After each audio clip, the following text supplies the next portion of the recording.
Voy a conversar con Mario Gaucho Coralí, que el compañero que siempre está los miércoles con este momento de historia, donde venimos analizando, poniendo a la luz la Constitución peronista de 1949, pero vamos a salir hoy. Buenas tardes, Gaucho, te saluda Emilio, ¿cómo estás? ¿Qué tal, Emilio? ¿Qué tal? Bueno, este miércoles tuvimos un problemita, pero vamos a seguir con el análisis de la Constitución del 49.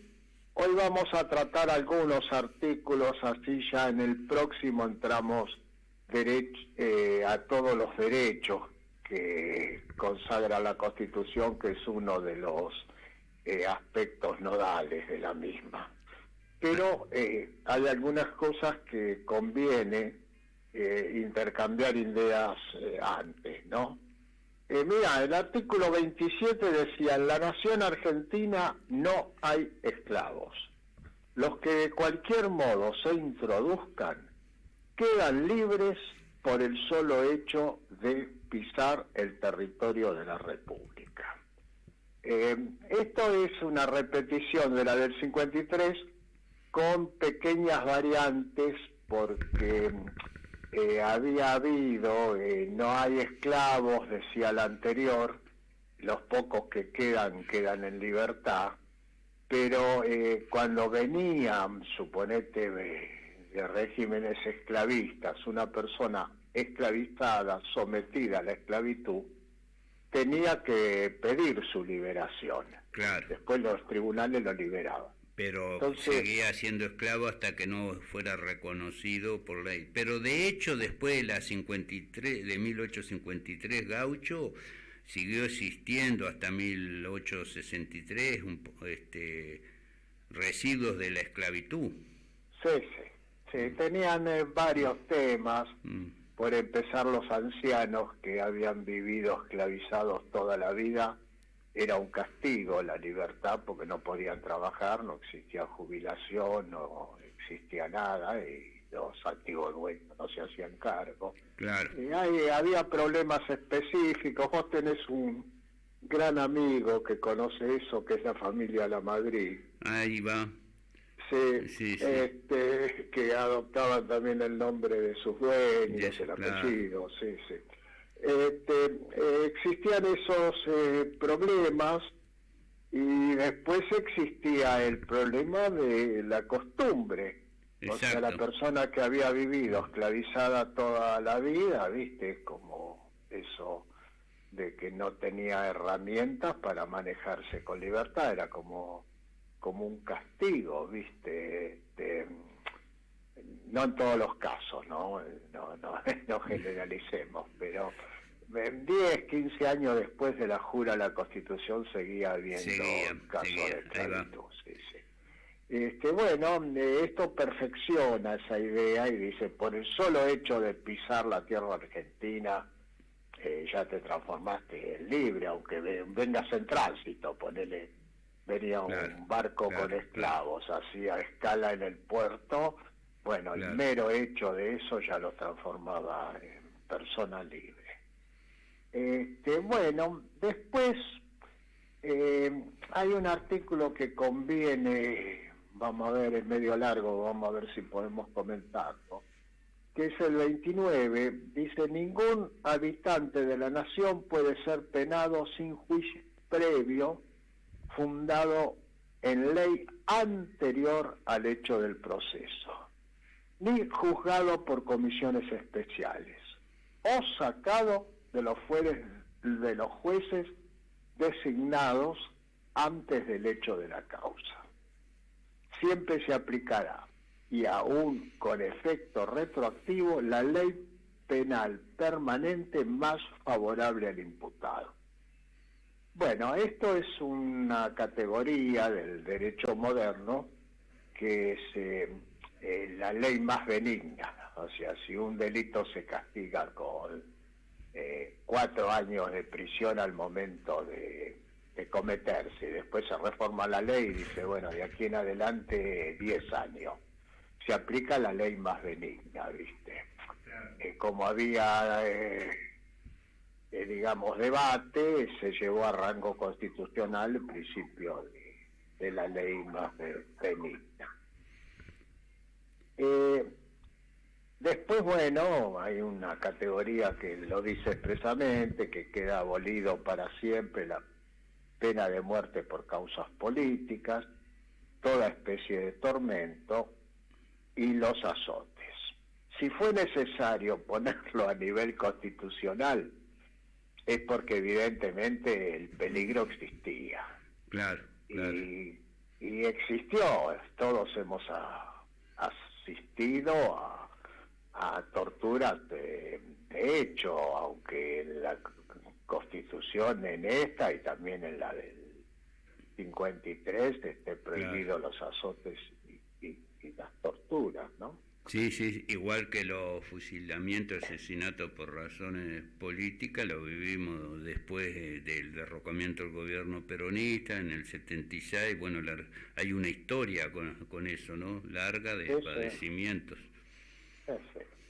En algunos casos, asesinatos públicos, o sea, con una orden de fusílese, por ejemplo, al general Valle, y en otros casos la pena de muerte aplicada de hecho. De hecho, claro. Simulando enfrentamientos o simulando fuga, ¿viste? Se quiso escapar y le tuvimos que meter un tiro por la espalda, ¿viste? Como eso es parte de la represión del Estado, y se ponga lo que se ponga en la Constitución, el carácter represivo del Estado subsiste. Las cárceles, continúa el artículo 29, serán sanas y limpias y adecuadas para la reeducación social de los detenidos. Y cada medida que sobre pretexto de precaución conduzca a mortificarlos más allá de que la seguridad exija, hará responsable al juez o funcionario que la autorice. Y acá viene el habeas corpus a nivel constitucional. Ajá. Todo habitante podrá interponer por sí o por intermedio de un pariente o de un amigo un recurso de habeas corpus ante la autoridad judicial competente para que se investigue la causa y el procedimiento de cualquier restricción o amenaza de su libertad personal. Esa figura de habeas corpus a rango constitucional o incorporada en esta Constitución es nueva, ¿no? Sí, de hecho existía desde la Inglaterra de Oliverio Cromwell, pero llevada a rango constitucional aparece como, incluso como con formas procesales, no necesitas un abogado para interponerlas, se puede interponer a través de un pariente o de un amigo. Yo personalmente, por ejemplo, interpuse habeas corpus en muchos casos diciendo, es mi amigo personal, no necesito ser pariente. Cualquier ciudadano, cualquier persona puede interponer entonces un habeas corpus frente a un juez. Claro, a una detención o peligro de detención. Está bien. A veces no está la detención, pero merodean tu casa, te vigilan, entonces uno tiene derecho a decirle a un juez, señor juez, ¿de dónde viene la orden? A que te vigilen, que exista un peligro de detención, que se llama el habeas corpus preventivos. Claro. Bueno, después, como era el estilo de Sampaio, reglas procesales en la Constitución, el tribunal hará comparecer al recurrente y comprobada en forma sumaria la violación, hará cesar inmediatamente la restricción o la amenaza. Estas son reglas procesales que en general las constituciones lo derivan a una ley en particular, pero se ve que tuvo la preocupación de escribirlo en la Constitución, ¿viste?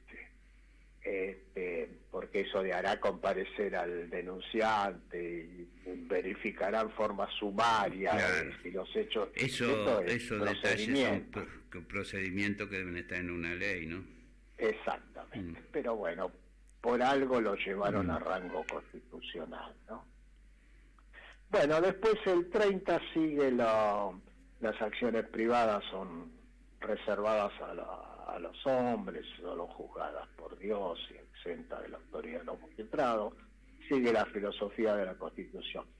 El que es muy interesante para conversar es el 31. Dice: los extranjeros que entren en el país sin violar las leyes gozan de todos los derechos civiles de los argentinos, como también de los derechos políticos, después de 5 años de haber obtenido la nacionalidad.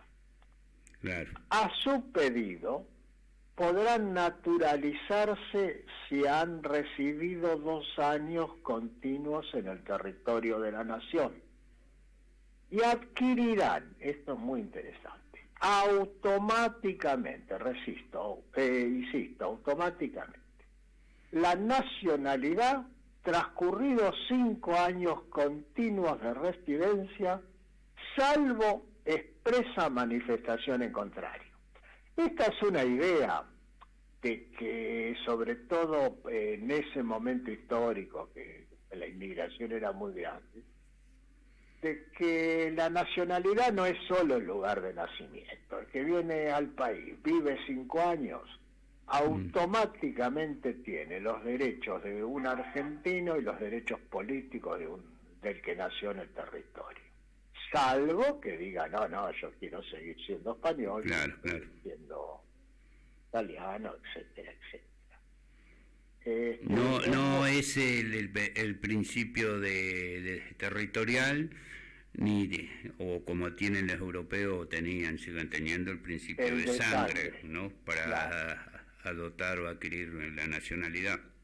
No, es toda una idea de que el extranjero que viene y se incorpora a la sociedad argentina tiene los mismos derechos que el que nació acá. Claro. Lógicamente pone un plazo de 5 años, pero la palabra automáticamente es novedosa, porque no tenías que pedir nada, ¿viste? Claro, ahí, claro. Al revés, tenías que decir no quiero. Claro. Bueno, es bastante amplio y generoso, y bueno, en un país que necesita poblar también, ¿no? Como seguro. La Argentina. Y que en la posguerra, estamos en el 49, en plena posguerra, las oladas migratorias, sobre todo de españoles y de italianos, fueron muy, muy grandes. Claro. Después vino otro tipo de inmigración, que es de los países hermanos latinoamericanos, que desde la década del 60 en adelante, ¿no? Exacto. Que sigue hasta ahora. Pero es muy importante ese artículo porque hoy, por ejemplo, hay lugares del mundo que, por ejemplo, en Europa, en España, en mi caso tengo conocidos y gente que le cuesta mucho acceder a la nacionalidad. Después de 10 años de vivir con hijos y todo, hay toda una política restringida, restrictiva para acceder a la ciudadanía o a la nacionalidad. Exacto. Esta es una idea realmente muy democrática y llevada a rango constitucional, por eso quería comentarla. Hoy mismo, para obtener la nacionalidad tenés que hacer un trámite, tenés que demostrar. Claro, sí. Y esto era automático. 5 años viviendo y trabajando en Argentina, no te pedían tener hijos argentinos, nada. Salvo incluso en ese tema hay que destacar que en el tercer gobierno del peronista, cuando estaba el general Perón, que había en la Argentina muchos inmigrantes latinoamericanos, sobre todo paraguayos, bolivianos, uruguayos, y que hubo una ley de amnistía muy amplia. Porque en forma inmediata, te lo digo yo, con conocimiento de causa, que fui y saqué la radicación permanente, y de ahí la tengo, mal llegué al país, en el 73. Pero pasaban cosas terribles. Vos, por ejemplo, un hermano paraguayo trabajaba en una obra de construcción. Lo despedían. Me venía a ver a mí o a cualquier abogado. Iniciábamos el juicio de despido y había tribunales que te decían, ¿tiene la radicación acá? Y no, estaba trabajando de hecho. Bueno, no, pero si no tiene la radicación, no tiene... Claro, exacto. No, terrible, ¿viste? Bueno, esto después del 55 se retrocedió, pero en el 49 el artículo 31 muy, muy avanzado y es digno de destacar.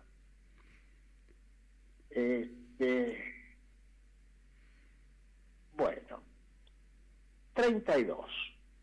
Todo ciudadano argentino está obligado a armarse en defensa de la patria y de esta Constitución, conforme a las leyes que al efecto dicta el Congreso y a los decretos del Ejecutivo Nacional.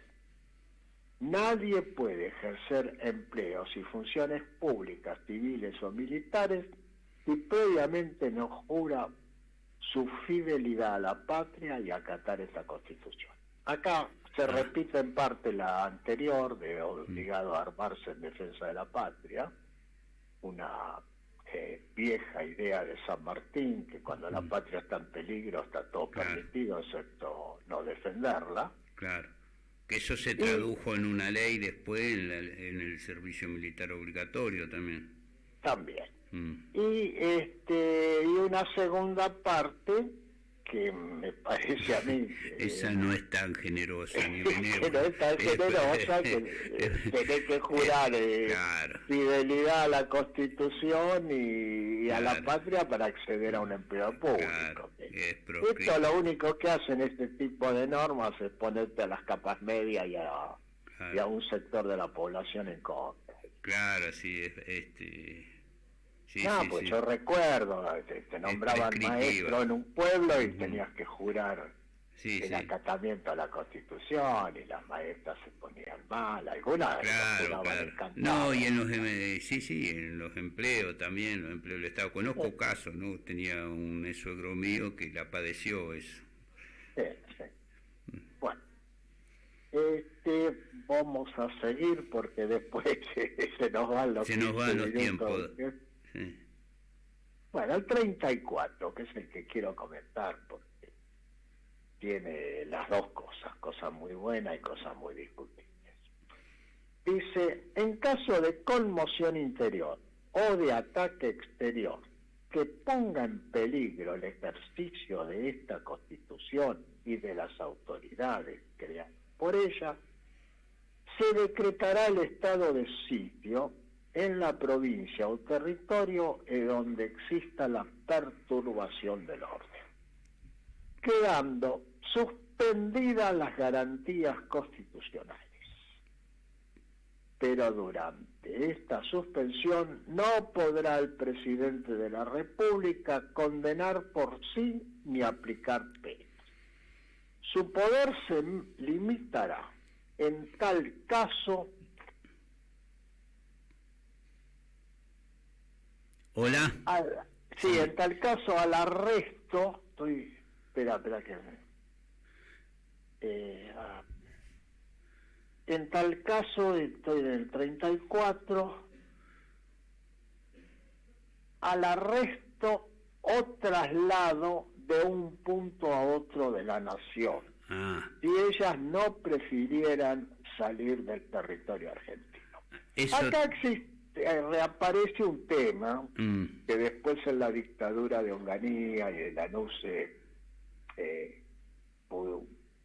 libramos batallas judiciales, porque la Constitución del 57 también, del 53 también decía arrestar o trasladar en el caso de Claro.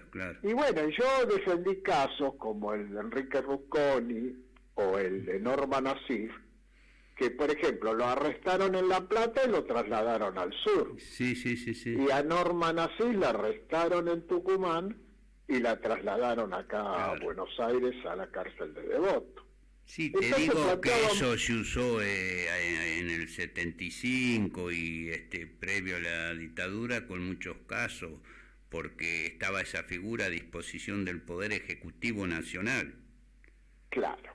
Pero ¿qué es lo que pasa? El texto dice arrestar o trasladar.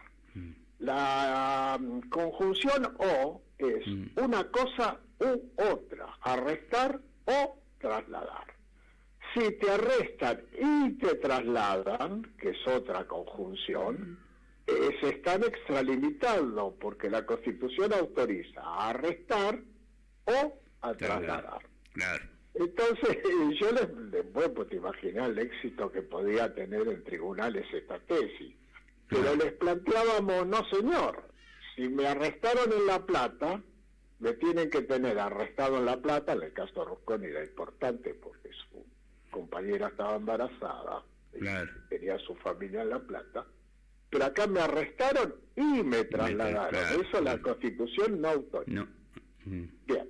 Y en el caso de Norma Nassim, más grave todavía, porque la arrestaron en Tucumán y la trasladaron acá. Bueno, esto aparece en la Constitución con la figura de la conjunción o una cosa o la otra. Bueno, y después aparece una cosa intermedia entre las garantías constitucionales y el estado de sitio que la suspende, que es el estado de prevención y alarma en caso de alteración del orden, que es una cosa que en realidad da mayores facultades represivas al Estado sin decretar el estado de sitio. Ajá.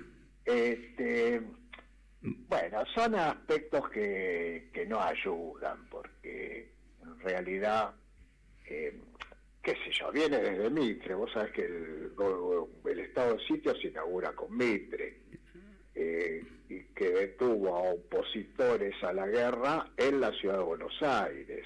Claro. Entre ellos el padre de Alfredo L. Palacios y varios. Sí, además, viste, la declaración de estado de sitio en general se han cometido montones de atrocidades, violación de derechos humanos, porque si suspendés totalmente las garantías individuales que pueda tener, ¿no?, el individuo, bueno, queda a total arbitrio del Estado. Exacto.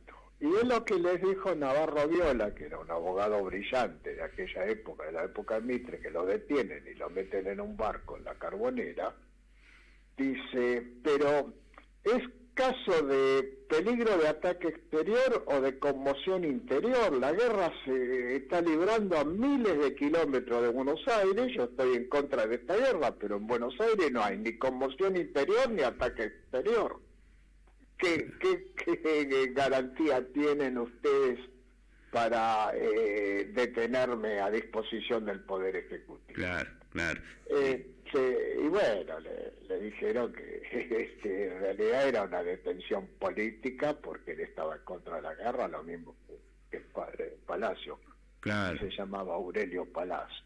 Claro, claro. Hubo muchos detenidos. El estado de sitio se inaugura con Mitre, se aplica por primera vez en el país en el momento de la guerra de la Triple Alianza. Bueno, Gaucho, ¿qué te parece si vamos cerrando? Porque nos hemos entendido. Si querés hacer ya profundizamos bastante esto que me preocupaba, y vamos en el próximo programa a entrar a derechos del trabajador, de la familia, de la ancianidad y de la educación. Está bien. El próximo programa sí va a ser el próximo miércoles. Vamos a retomar los días miércoles en este horario habitual que tenemos a las 13 horas, ¿no? Así que nos estamos comunicando el próximo miércoles, Gaucho. Te mando un abrazo, buen fin de semana, feliz Día del Padre para vos. Gracias. Gracias igualmente para vos y para todos los oyentes. Está bien. Mario Gaucho Garelic, investigador de historia, acá en Mediodías con la RAC. Vamos a la música. Abrazo, Gaucho.